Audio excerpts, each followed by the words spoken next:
Good morning. I'm Pastor Ernie Lewis of the Blue Point Church in Sisney, Illinois, with your thoughts for Tuesday. When writing to the Romans, Paul comes to chapter 12 and becomes very practical. He says to them in Romans 12 and verse 10, "Be kindly affectionate to one another with brotherly love, in honor, giving preference to one another." Paul is reminding us to be kind. The idea of being kind is caring or sympathetic or compassionate, gentle, thoughtful. Actually, sometimes whenever we think of the idea of being kind, a person pops up in our mind. Maybe we get a picture of someone's face that is just the epitome of kindness to us. Or maybe we think of Jesus Christ. Because whenever Christ was on the earth, he was always showing kindness to others, even when some of his own disciples wouldn't. He passed blind Bartimaeus on the road in Mark chapter 10.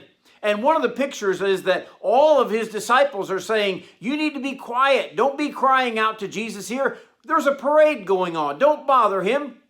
But blind Bartimaeus continues to cry out for mercy. And Jesus calls for him to be brought to him. Whenever he comes, Jesus says, "Go your way. Your faith has made you whole." He showed compassion on a man who had nothing and could do nothing for himself. That is kindness. Even when lepers would come, Jesus would not avoid them like others. Actually, others shunned them and ran away because of their life-consuming disease. Jesus would stop and heal them of their leprosy and send them on their way. When Jesus saw the multitudes in Matthew chapter 9, the Bible says he was moved with compassion on them. He saw them as sheep having no shepherd. How do we look at others around us today?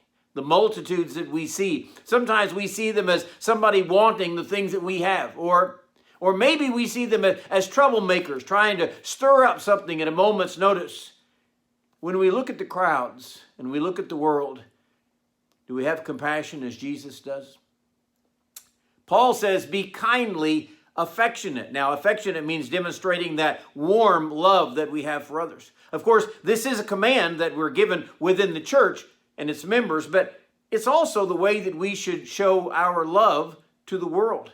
Kindly, compassionate. And we're commanded to have brotherly love. Now, I realize that some brothers kind of fight like cats and dogs, but you know what he's talking about here? He's talking about that kind of family love with warmness and able to help one another. Kindly, compassionate, with brotherly love. And finally, he commands, in honor, giving preference to one another. You know, the New Testament uses that phrase, one another, a whole lot. It talks about helping one another or exhorting one another.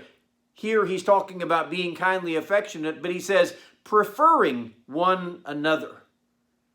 You know, when Jesus talks about our love for our neighbor, it says, love your neighbor as yourself, because Jesus realizes the high level of love that we generally have for ourselves. And he said, let's try to show that to others.